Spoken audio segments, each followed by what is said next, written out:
எனக்கு ஜாதியையும் பிடிக்காது, ஜாதி பாக்குறவங்களையும் பிடிக்காது. அதே மாதிரி சுயநலக்காரங்க கருப்பு சட்டக்காரங்களையும் பிடிக்கவே பிடிக்காது.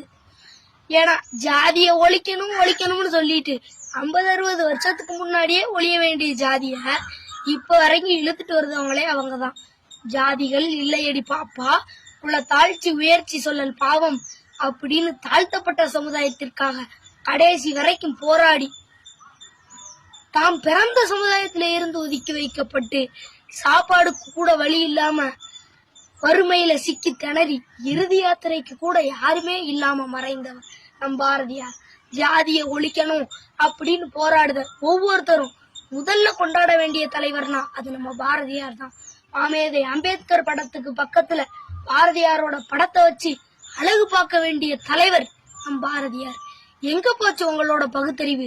ஆனா இந்த நன்றி கட்ட கூட்டம் அவர் ஐயர்னு ஒதுக்குவாங்க. தம்பி, இந்த வந்தேரிகளுக்கு பின்னாடி போவாத. திருக்குறள், மணிமேகலை, தொல்காப்பியம், சிலப்பதிகாரம் இந்த மாதிரியான புத்தகங்களை படி, அப்பதான் அறிவு வளரும் அப்படின்னு கமெண்ட் போடுறீங்கல்ல. யாருக்குமே தெரியாம அழிஞ்சு போக இருந்த திருக்குறள், மணிமேகலை, சிலப்பதிகாரம் உள்பட்ட சங்க இலக்கியங்கள், தமிழ் பல இலக்கியங்களை தேடி தேடி கண்டுபிடிச்சு தொகுத்து வழங்குற தமிழ் தாத்தா உவே சுவாமிநாத ஐயர்.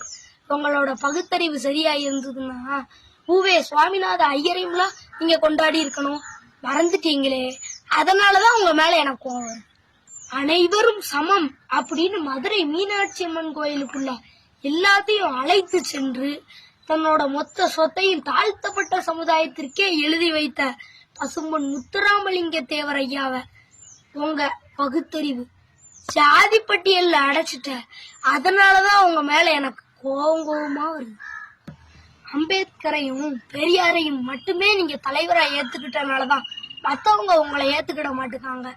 என்னைக்கு நீங்க பொதுநலத்திற்காக போராடிய அத்தனை தலைவர்களையும் ஏத்துக்கிடக்கூடிய பக்குவம் இந்த பகுத்தறிவாளர்களுக்கு வருதோ அன்னைக்குதான் நாங்க உங்களை ஏத்துக்கிடுவோம்.